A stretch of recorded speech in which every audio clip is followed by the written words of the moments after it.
Patbong est la rue où les noctambules masculins se donnent rendez-vous, et le quartier des bars striptease.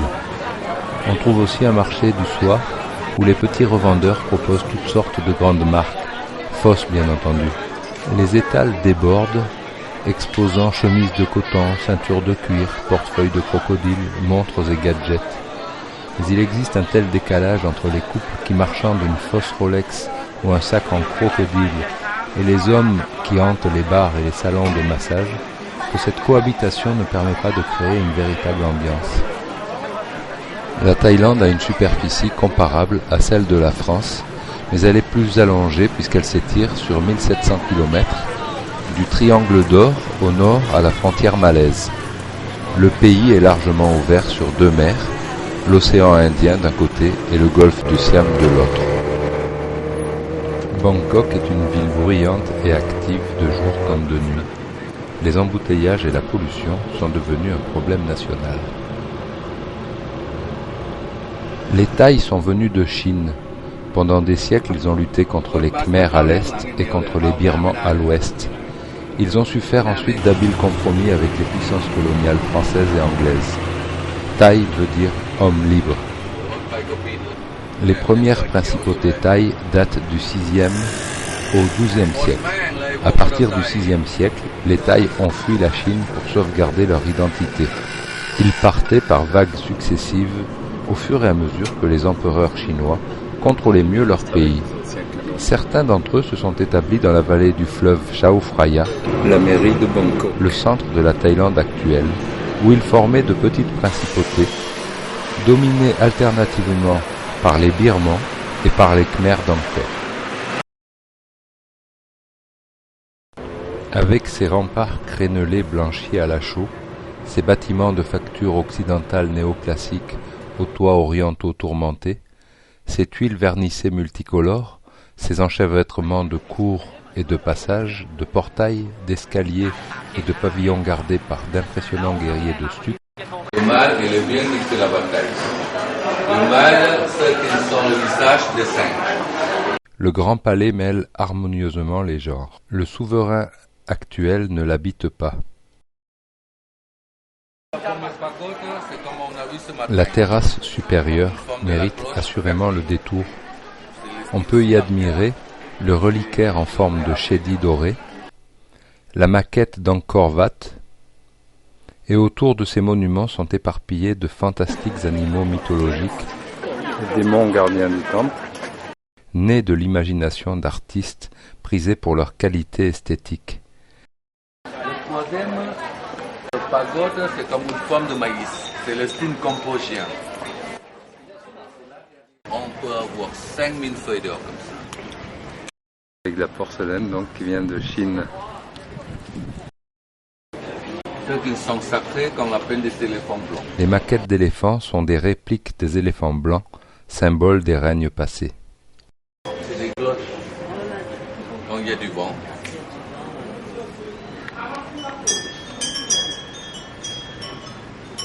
Qui protège, ou sinon en dessous c'est le marbre qui vient d'Italie, le marbre de Carrare.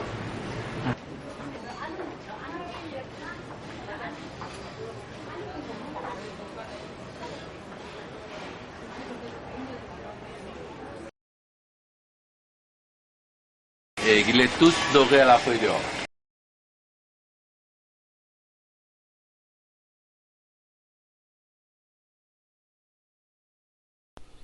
Wat Phra Keew, situé dans l'enceinte du palais, est un magnifique exemple d'architecture religieuse thaï.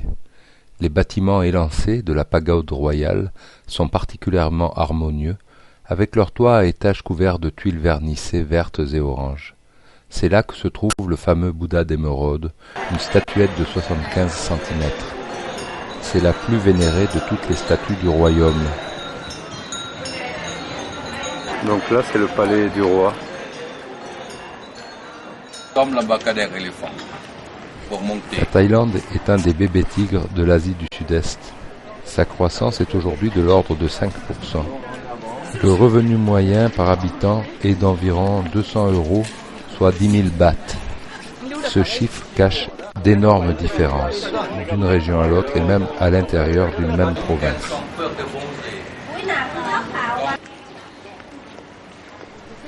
La Thaïlande est le premier exportateur mondial de riz devant les États-Unis, le premier producteur mondial de caoutchouc naturel, et exporte du sucre, du tapioca, des noix de coco pour l'huile et les fibres, du soja, de l'huile de palme.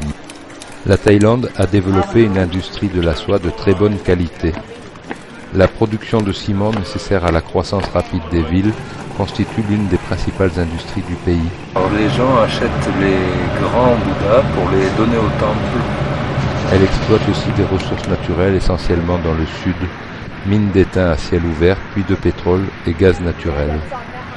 L'abattage du bois, particulièrement le teck qui a été longtemps une importante source de revenus, est officiellement interdit depuis 1989.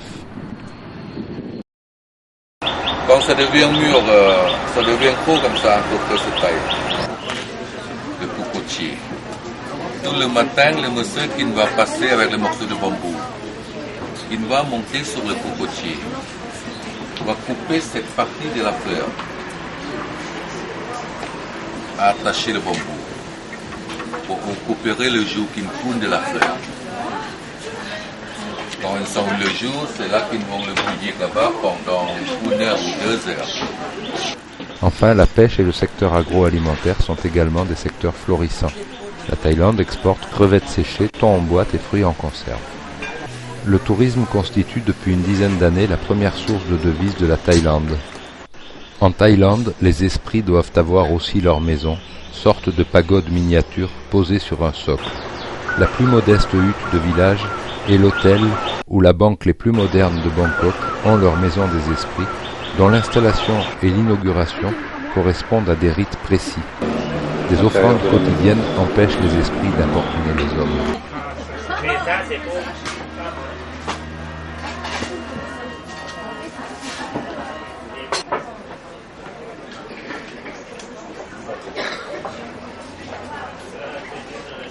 Aujourd'hui, la techno et le karaoké ont largement envahi le marché. Mais il existe encore quelques orchestres classiques.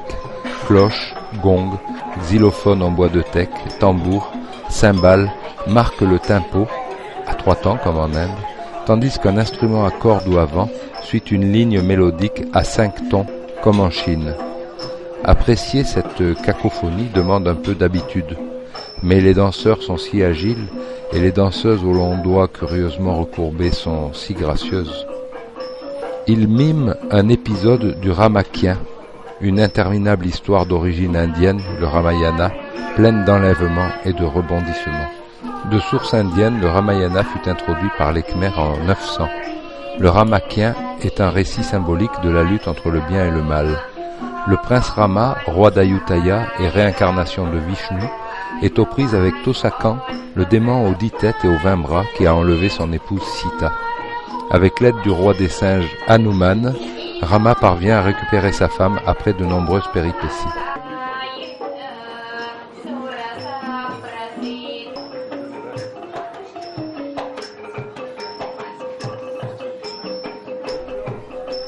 L'architecture, celle des pagodes, s'inspire à la fois de l'art khmer, fenêtres rectangulaires, utilisation des pierres, et des traditions chinoises, toits couverts de tuiles vernissées.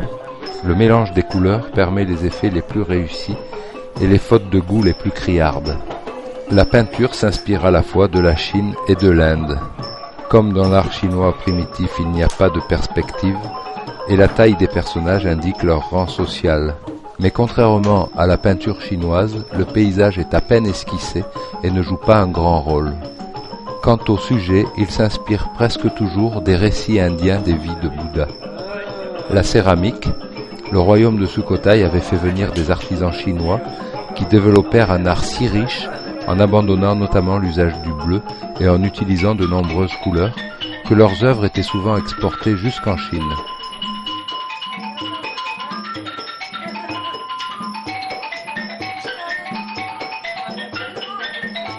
Frappatum Chedi. Le Chedi en forme de bol renversé, reconstruit au XIXe siècle, s'élève à 127 mètres de hauteur. Il est considéré comme le plus haut monument bouddhique du monde, et les tuiles vernissées dorées qui le couvrent ont été importées de Chine. Plus de 90% des Thaïlandais pratiquent le bouddhisme. C'est plutôt une philosophie et une morale, un mode de vie, qu'une religion. C'est un cadre souple où chacun peut tenter de faire son salut en acquérant, par de bonnes actions, des mérites qui lui vaudront une bonne réincarnation. Le nirvana, état de détachement et de non-être, permet d'échapper au cycle des renaissances successives. Traditionnellement, en Thaïlande, les hommes effectuent, au moins une fois dans leur vie, une retraite dans une pagode. Le nouveau moine se rase la tête, revêt la robe orange des bonzes, pratique la méditation. Cette retraite vaudra à son auteur et aux membres de sa famille un crédit dans le bilan des bonnes et des mauvaises actions, le karma, qui entraîne après la mort une renaissance sous une forme ou sous une autre. Certains bonzes ont choisi de passer toute leur vie à étudier et à méditer, mais ils sont toujours libres de quitter l'habit couleur safran. Les enfants entrent dans les écoles de bonzes. Il y a pratiquement une pagode dans chaque village, près de 30 000 dans l'ensemble du pays, et on en construit de nouvelles partout. La vie y est paisible, il n'y a parfois que 3 ou 4 moines et quelques novices. Les grandes pagodes sont évidemment plus actives. On y trouve en général 1 ou 2 temples principaux et un figuier sacré. Des reliquaires en forme de bol de riz renversé, surmontés d'une pointe, représentant l'axe du monde appelé Chedi ou Stupa. Des dortoirs pour les moines de rang élevé, des pavillons de repos pour les voyageurs, une bibliothèque et un crématoire. Les temples, aux toits tourmentés, aux tuiles vernissées multicolores, aux murs couverts de mosaïques de verre, aux portes sculptées, contiennent les statues du Bouddha que les fidèles recouvrent de fines feuilles d'or. La pagode a longtemps été au centre de la vie sociale. C'était à la fois l'auberge, l'école, le dispensaire, l'orphelinat et le lieu de réunion lorsqu'il se passait quelque chose dont il fallait discuter en commun. Presque tous les jeunes garçons thaïlandais font au moins une fois dans leur vie une retraite dans une pagode, en général avant de se marier. Rasé, vêtu de blanc, le jeune homme jure de suivre les préceptes du bouddhisme, puis il est admis parmi les bonzes. Il revêt alors la robe couleur safran pour quelques jours ou quelques semaines.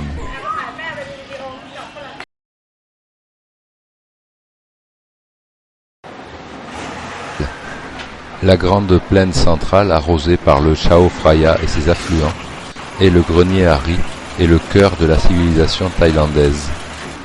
Bangkok est situé au débouché de cette plaine, à quelques kilomètres de l'embouchure du fleuve.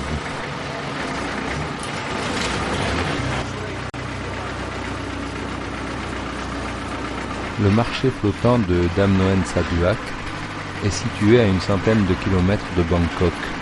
S'y rendre en bateau permet de contempler la vie tranquille des Thaïs qui continuent d'habiter comme autrefois des maisons sur pilotis au bord des Klong.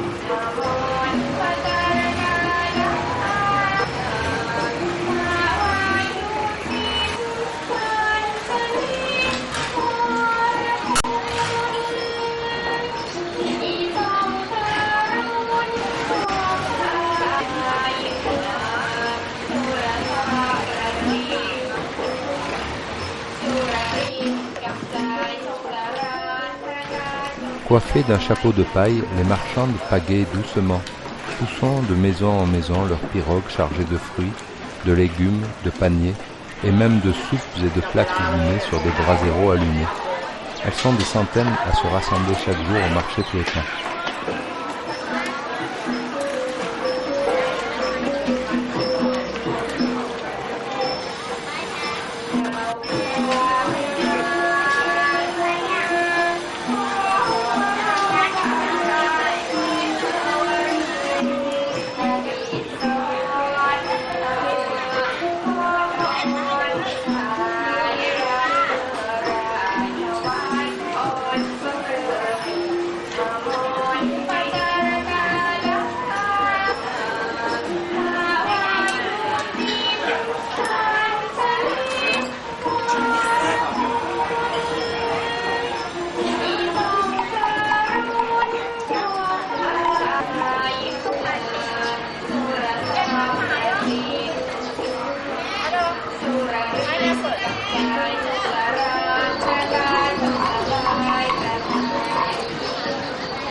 Les rambutans.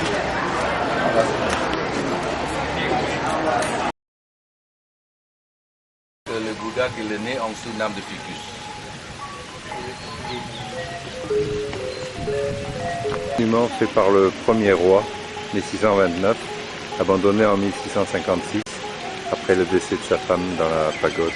À 20 km au sud d'Ayutthaya, Bangpain était la résidence d'été favorite des souverains siamois lorsqu'Ayutthaya était la capitale du royaume.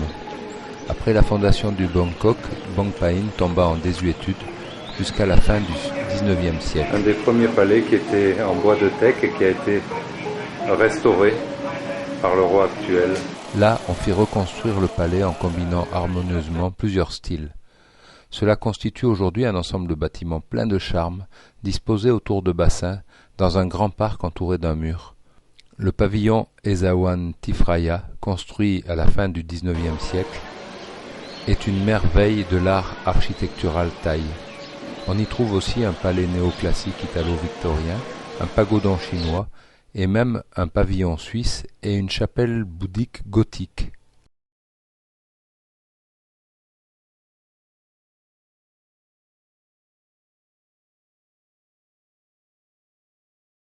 Et ce sont les logements des bonzes qui habitent autour du temple. L'ancienne capitale du Siam est située à 85 km au nord de Bangkok. La ville était une véritable cité lacustre, aux innombrables petites maisons sur pilotis, hérissées de temples et de chédis, édifiées par les 33 souverains qui se sont succédés de 1378 à 1767. À l'époque de sa splendeur, au XVIIe siècle, sous le règne du roi Narai, Ayutthaya était une ville cosmopolite qui comptait près d'1 million d'habitants, plus que Paris ou Londres à la même époque. On peut voir sur plus de 10 km² un ensemble impressionnant de ruines que l'UNESCO a classé patrimoine mondial de l'humanité. Ici c'est le pavillon des bonzes. Il s'en dégage une forte impression de catastrophe qui a rayé la ville de la carte lors de l'invasion birmane de 1767. 1378-1767. Le prince Ramatibodi fonde Ayutthaya en 1350 et soumet Sukhothai. Le royaume d'Ayutthaya durera plus de 4 siècles, jusqu'à la destruction de sa capitale par les Birmans en 1767. Son histoire est faite d'une succession de guerres, de victoires et de défaites, tantôt contre les Khmers, tantôt contre les Birmans. Lorsque le roi Narai monte sur le trône en 1656, le royaume est devenu très puissant. L'architecture et la sculpture, toujours d'inspiration religieuse, s'épanouissent ainsi que la céramique. Ayutthaya exporte du riz, du bois, des épices et même des éléphants dressés pour la guerre. Narai et Louis XIV échangeront des ambassadeurs. Pressé d'un côté par le roi Soleil de se convertir au catholicisme et d'un autre côté par les émissaires arabes de donner sa foi à l'islam, Narai décide de rester bouddhiste et tolérant. Après sa disparition, Ayutthaya connaît un lent déclin. Le royaume est en proie aux querelles internes et aux agressions extérieures. En 1767, les Birmans détruisent entièrement la capitale, qui ne sera jamais reconstruite.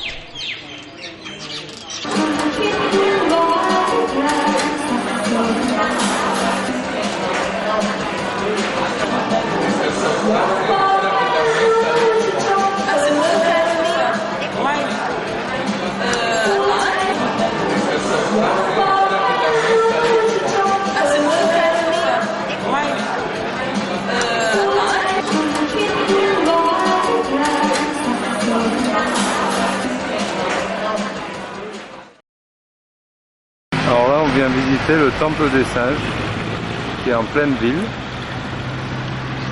Voilà, architecture cambodgienne.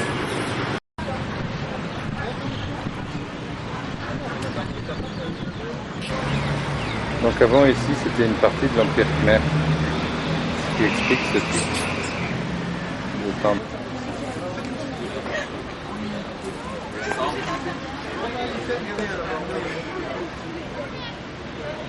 Voilà, il se lèche le bras.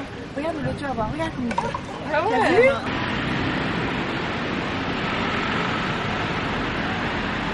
Là aujourd'hui, quand on va dormir à la ville, elle s'appelle plus Sanoulan.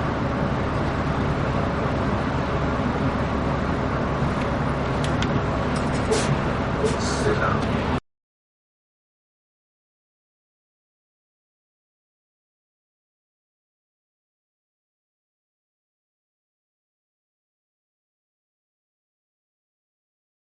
À Phitsanulok, avec la maison des esprits.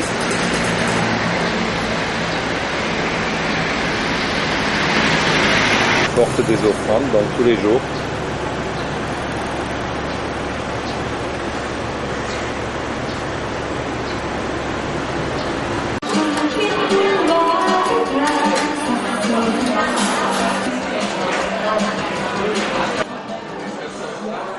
Voilà les maisons flottantes qui ont été reconstruites après l'incendie de la ville en 1956.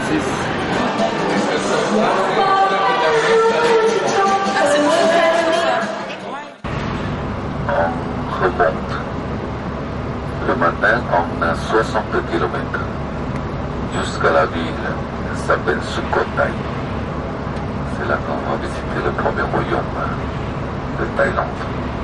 L'ère de Sukhothai est considérée comme l'apogée de la civilisation thaï. Le parc historique, à 12 km de la cité moderne, est un des hauts lieux de la Thaïlande. Les Bouddhas sont souriants ici.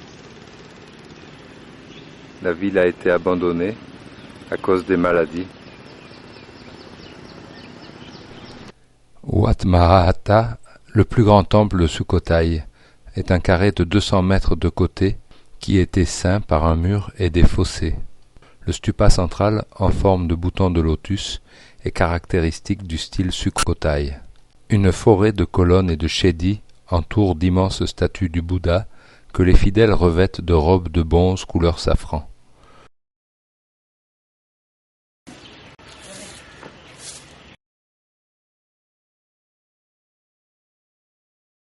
Les ruines et les statues géantes sont en meilleur état que celles d'Ayutthaya. L'ancienne capitale était protégée par une triple muraille carrée dotée de 4 portes. La plupart des sites se trouvent à l'intérieur de cette enceinte. Il y a 21 monuments intramuros et 70 autres extramuros dans un rayon de 5 km. Une description datant de 1292 fait une description idyllique du royaume de Sukhothai sous le règne du roi Ramkaheng, à qui la légende attribue l'invention de l'alphabet thaï. Un siècle de prospérité, 1238-1378. Au XIIIe siècle, 2 princes thaïs s'unissent et se révoltent contre la domination khmer d'Angkor. L'un d'eux, Sri Idratit, écrase les Khmers et fonde le royaume de Sukhothai.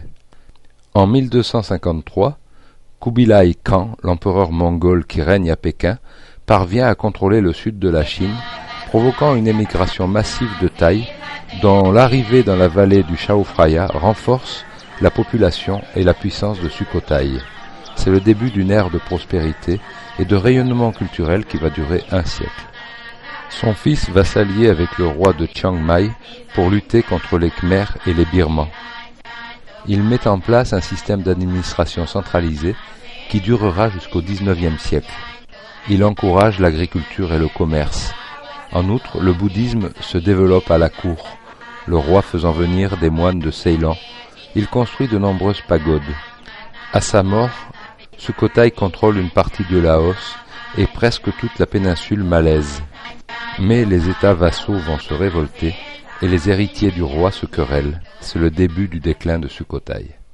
On continue jusqu'à la ville qui s'appelle Chiang Rai.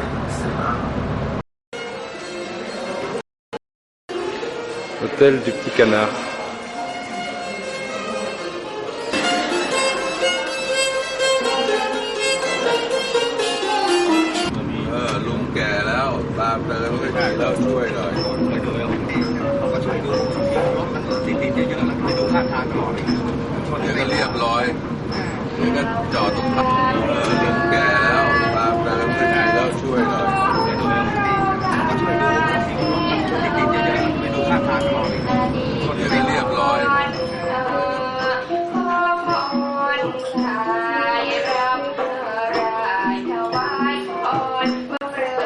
Des esprits comme devant toutes les maisons.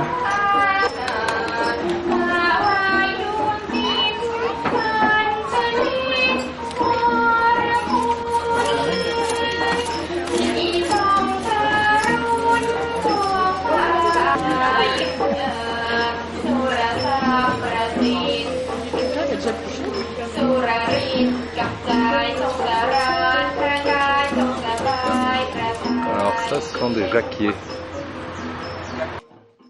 Le nord. Il est couvert de montagnes dont les vallées sont habitées par les Thaïs bouddhistes. Ils y cultivent des rizières inondées. Les hauteurs sont le domaine des minorités ethniques dont les cultures sur brûlis provoquent la disparition des forêts. Voilà la rivière sur laquelle on part pour la tribu des Karen.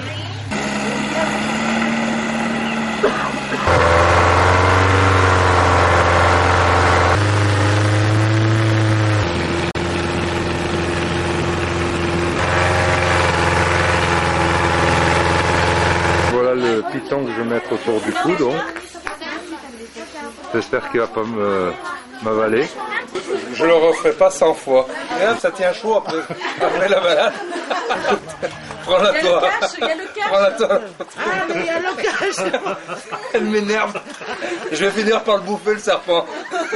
Si jamais il commence à m'étouffer, je me jette à l'eau. J'ai vu ça dans un film. Alors ils ont la particularité de posséder des éléphants qui le louent pour les forêts. Ce qui fait qu'ils sont normalement assez riches. Les Thaïs constituent la majorité des 62 millions d'habitants du royaume. Les Chinois représentent 30% de la population. Ils ont conservé leur mode de vie traditionnel, vivent en famille autour d'une boutique. Ils pratiquent le culte des ancêtres et se font enterrer contrairement aux Thaïs. Mais la plupart se sont harmonieusement intégrés à la population. Les Malais, plus d'1 million d'entre eux vivent dans l'extrême sud de la Thaïlande. Musulmans, ils constituent la plus importante minorité religieuse du pays. Les montagnards du Nord. Ce sont des groupes de montagnards semi-nomades, originaires du sud de la Chine, qui ont essaimé au XIXe siècle, au début du XXe siècle, les uns par le Laos et les autres par la Birmanie. Ils cultivaient le riz de montagne sur brûlis et déplaçaient leur village vers le sud quand la terre était épuisée. Aujourd'hui, ils sont largement sédentarisés. La culture du pavot, dont ils tirent l'opium, est devenue clandestine. Ils pratiquent le plus souvent le culte des esprits, l'animisme. Il y a les Hmong, les Méo, les Yao, les Aka, les Lisu, les Karen. On est arrivé chez les Aka, donc.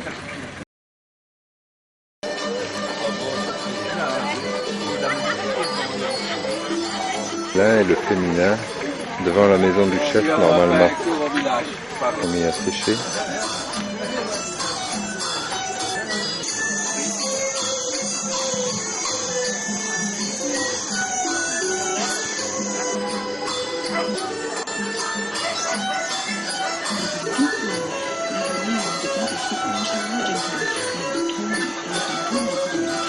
Pour aller travailler dans les champs. Le village des Yao, d'origine chinoise. Leurs maisons ne sont pas surpilotées.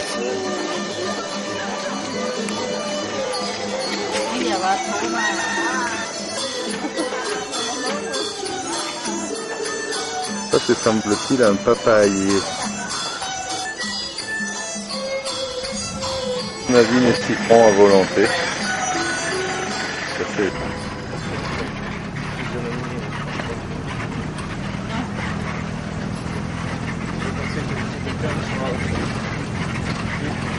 Nous sommes à 60 km de la Birmanie, Laos, et c'est le fleuve de Mekong. Il fait partie de la frontière. De l'autre côté, c'est le Laos. Là, c'est du carton. Du raisin aussi, il y a du raisin. Le raisin aussi.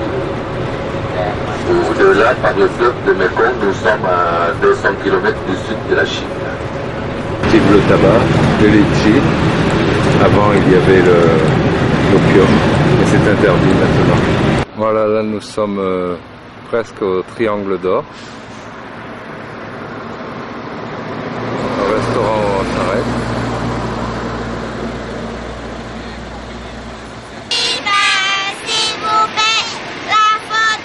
La frontière avec le Laos. On embarque sur le bateau. Ici le casino, situé à la frontière du côté birman. Les casinos sont interdits en Thaïlande. Certains viennent jouer pendant les week-ends.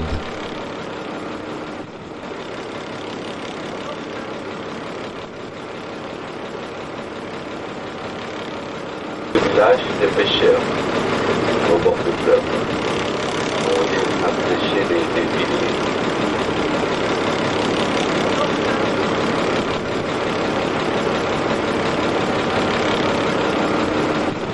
Et ils dorment là, dans une petite bagnole.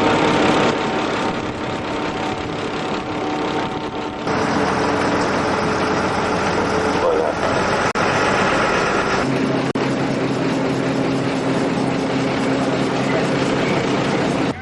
Donc nous voici au Laos. Les débuts de Bangkok, 1767-1851. Le général Thaksin, un métis chinois rescapé de la destruction d'Ayutthaya, lève une armée et bat les Birmans, puis reconquiert le royaume en moins d'1 an.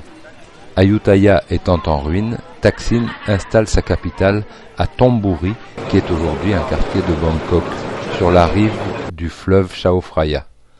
Il va repousser à nouveau les Birmans, soumettre Chiang Mai, Vientiane et le Cambodge. En 1782, déclaré fou, il est condamné à mort. Le général Chakri prend le pouvoir et fonde la dynastie qui est encore sur le trône aujourd'hui. Il traverse le fleuve et établit sa capitale à Bangkok. Il réforme l'administration, rédige un code civil et un code pénal et consacre une part de son temps à la littérature. Chakri puis son fils Rama II doivent lutter à la fois contre les Birmans, C'est la douane à cause de l'opium. Contrôle. contre une rébellion au Laos et contre les Vietnamiens qui leur disputent une partie du Cambodge. La guerre durera de 1833 à 1847. La double menace siamoise et vietnamienne poussera le roi Khmer à demander la protection de la France, et c'est ainsi que le Cambodge devient un protectorat français en 1863. À 10 km à l'ouest de Chiang Mai se trouve le Doi Suthep, la colline d'or. Les bâtiments actuels datent du XVIe siècle. Mais, selon la légende, c'est au XIVe siècle qu'un éléphant a choisi le site de cette pagode qui domine la ville de Chiang Mai du haut d'une colline de 1000 mètres. Un chedi de 22 mètres recouvert de feuilles d'or a été édifié à l'endroit même où le pachyderme chargé de reliques s'est arrêté, refusant d'aller plus loin et se laissant mourir sur place.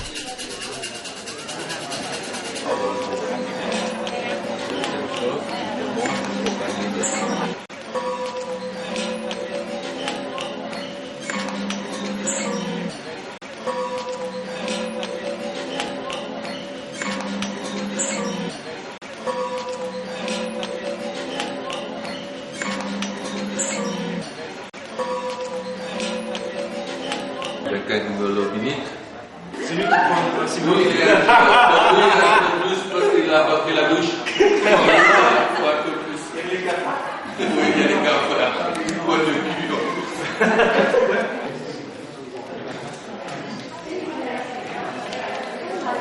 Le chédi, encadré de parasols de métal doré ouvragé, est entouré à la manière birmane d'une galerie où de petites chapelles abritent des bouddhas auxquels les fidèles viennent rendre hommage.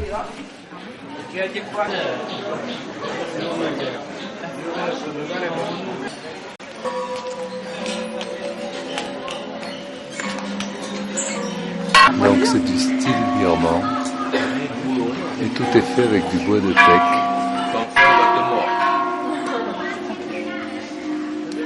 Le bateau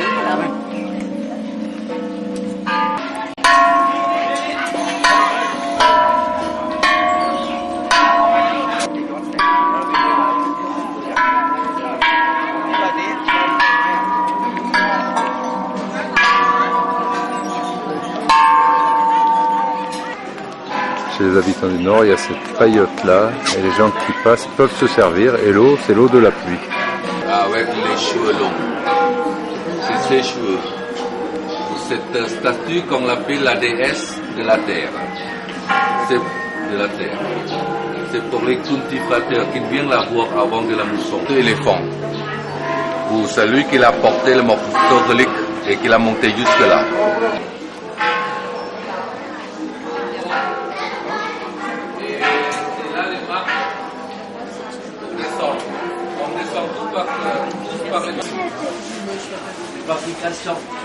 Chaque marche, on trouve le nom des personnes qui ont aidé à construire le temple.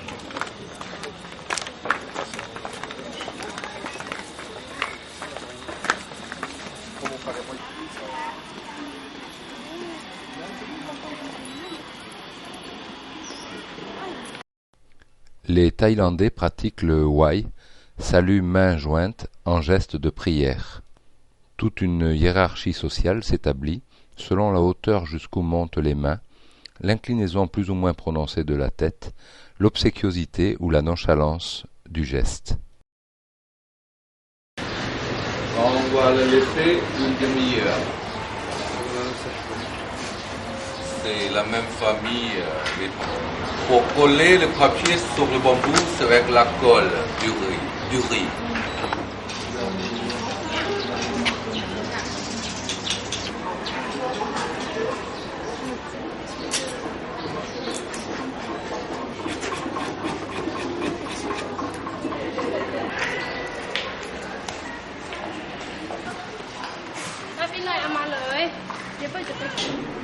Entre chaque couche, une semaine pour sécher.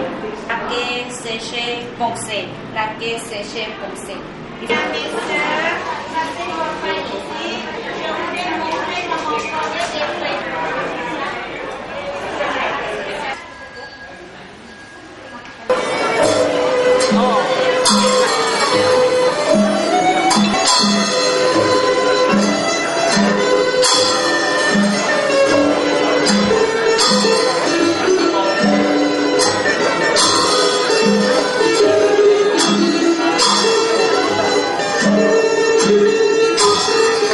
Les gens fabriquent de minuscules bateaux de feuilles de bananier avec une bougie allumée et de l'encens qu'ils déposent sur les rivières pour honorer les esprits des eaux et le dieu de la rivière. C'est la plus belle fête de la Thaïlande.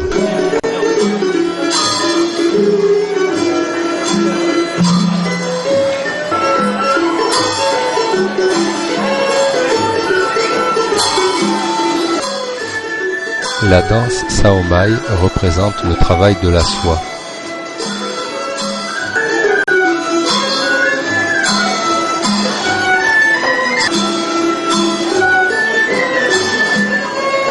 La danse des tribus montre les costumes traditionnels de minorités de montagne.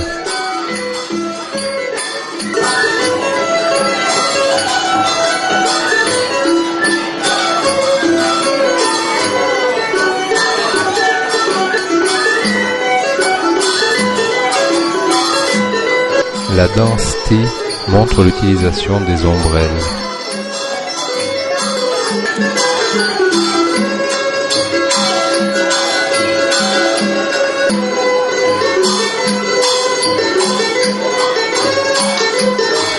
La danse des pans imite les mouvements de l'oiseau aussi bien quand il marche que quand il vole.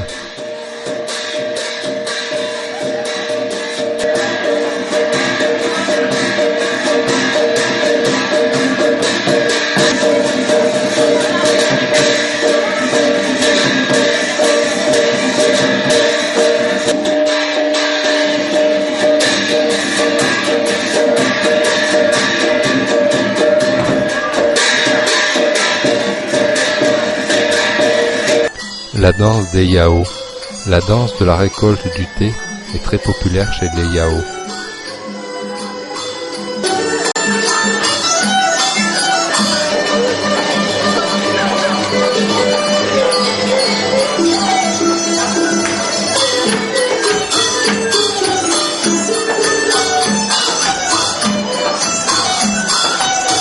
Le Klong Sabachai est une danse guerrière pratiquée avant la bataille afin de démoraliser l'ennemi. Au son des tambours, les guerriers montrent leur habileté à bouger.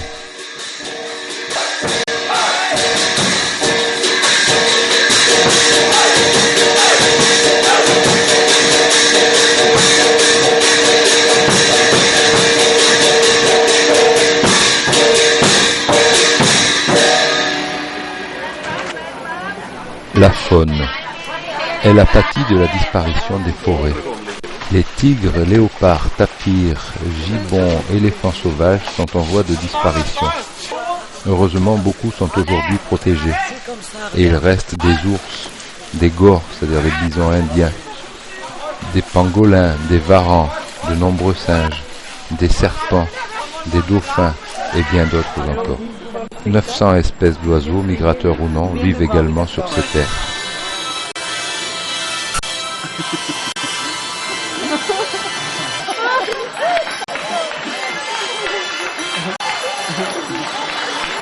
Regarde, il lui tape. Hop, regarde, il lui remet. Ah, il lui tape sur la tête. Super. Oh.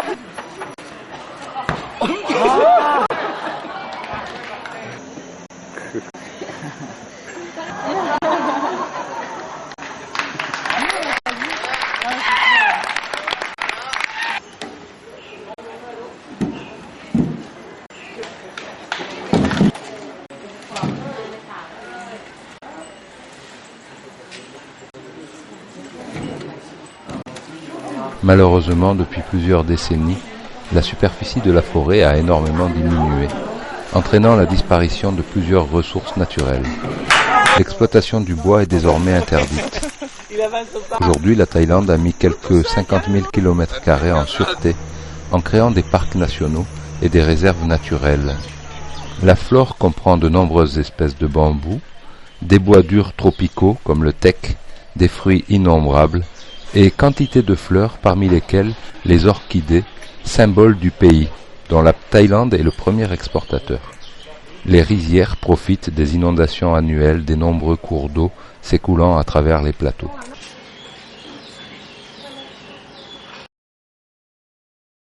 Valley Country Club.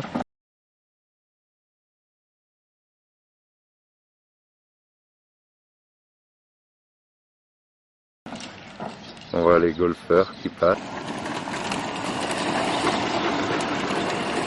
C'est collectif.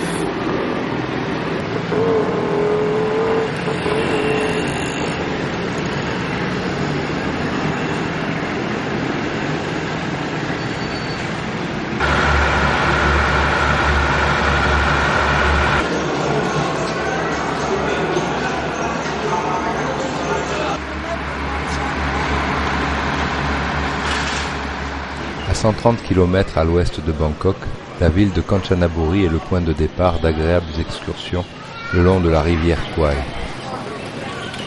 Près de 9000 prisonniers anglo-saxons de la Seconde Guerre mondiale reposent dans le cimetière. Le fameux pont de la rivière Kwai a été bombardé et détruit par les Alliés à la fin de la guerre. Celui qu'on visite a été reconstruit en 1945 et payé à la Thaïlande par ses alliés japonais à titre de dommages de guerre.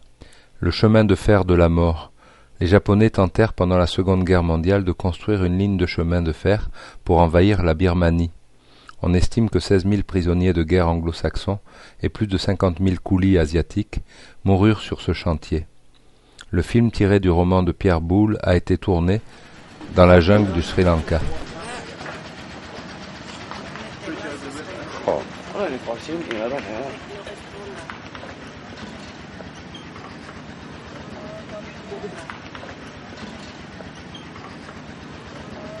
De Thaïlande, la soupe. D'accord.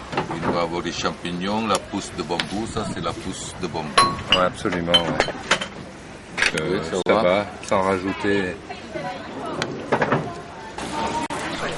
Le XIXe siècle voit se succéder sur le trône de Siam des rois éclairés, intelligents et habiles qui sauront élever les Européens les uns contre les autres et faire les concessions nécessaires pour maintenir l'indépendance du pays. Ils auront dû céder 200 000 km² de territoire à la France et à l'Angleterre, sans pour autant perdre l'essentiel.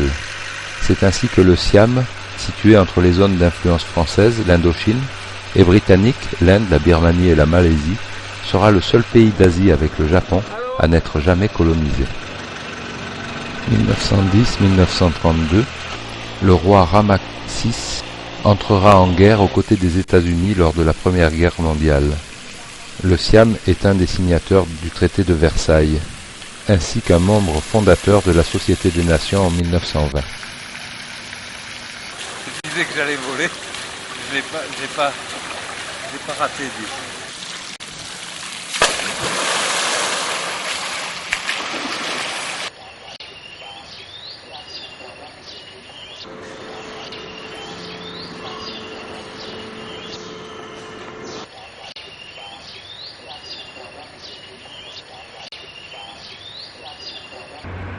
Le temple Wat Pa Lelai de Suphanburi honore un général qui a écrasé les Birmans avec ses éléphants. Là, c'est la première fois qu'on voyait la statue de Bouddha assis. Et devant la statue, il y a un éléphant et un singe. Ouais. Là, qui présente dans l'histoire de Bouddha, quand il a quitté son palais pour entrer dans la forêt. Et ça sont les animaux qui lui apportent à manger.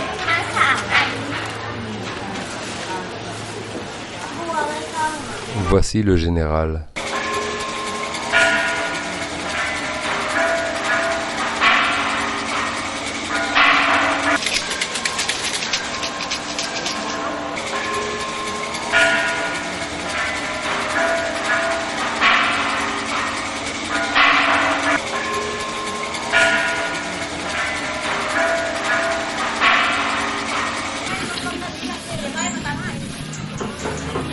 Le nord-est s'appelle l'Isan.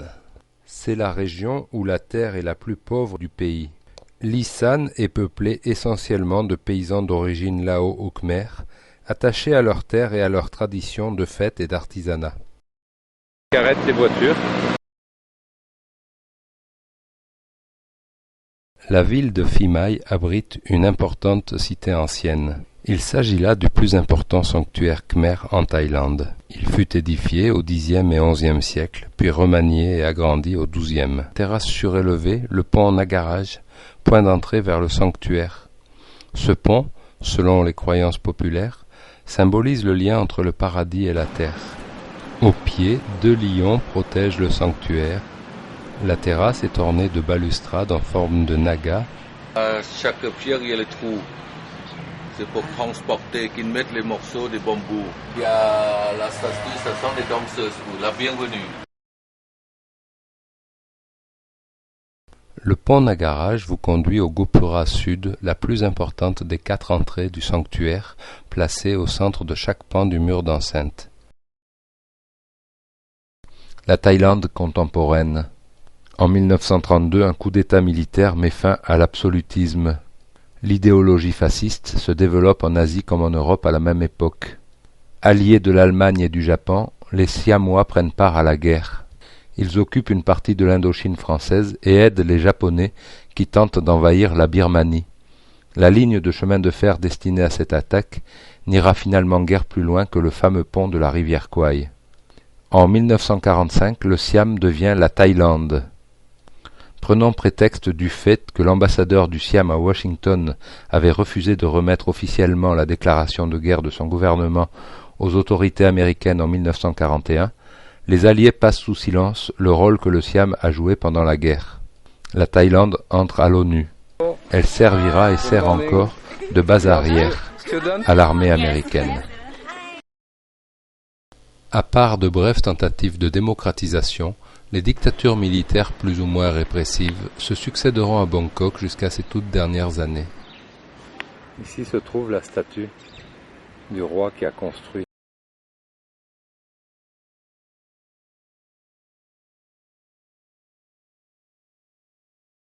Un groupe de jeunes filles qui rentrent de l'école.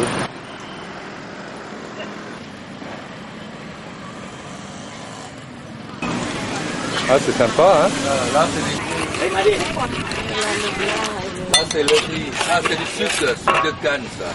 Pareil.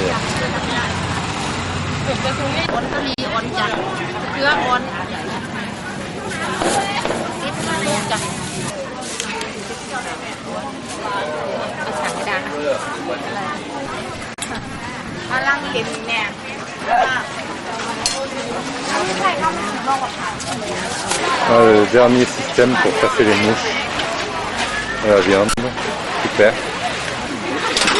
Un ensemble de gâteaux, donc le dessert. Le dessert, banane avec du lait coco. Ouais. Le riz. Le fruit de tamarin.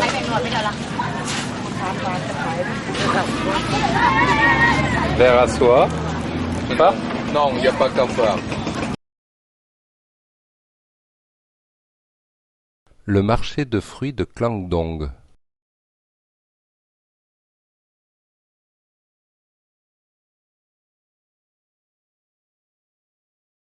De courge. Voilà les fruits de la passion. Les pommes cannelle. Alors ça c'est les jackfruit. Du melon. Le fruit du dragon d'origine vietnamienne.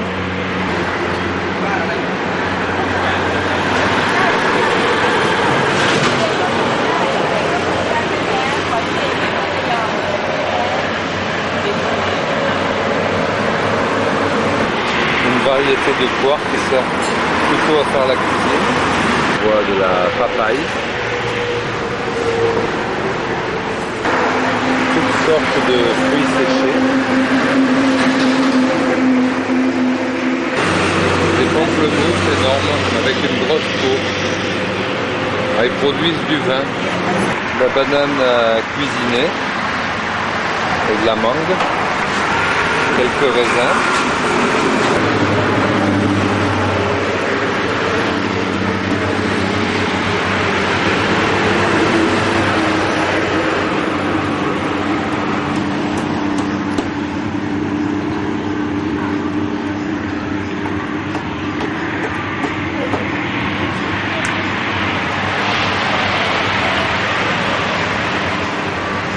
Alors ça c'est de l'ail semble-t-il. Ouais. Et ça c'est de l'ail, normalement de l'ail rouge. Voilà l'entrée du temple. Et au fond donc le Bouddha.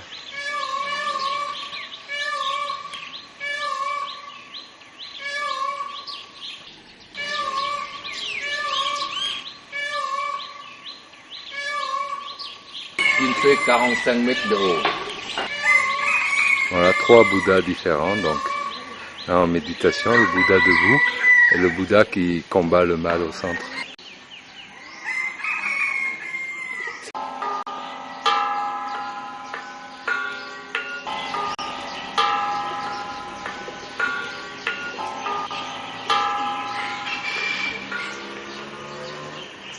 Encore le singe et l'éléphant.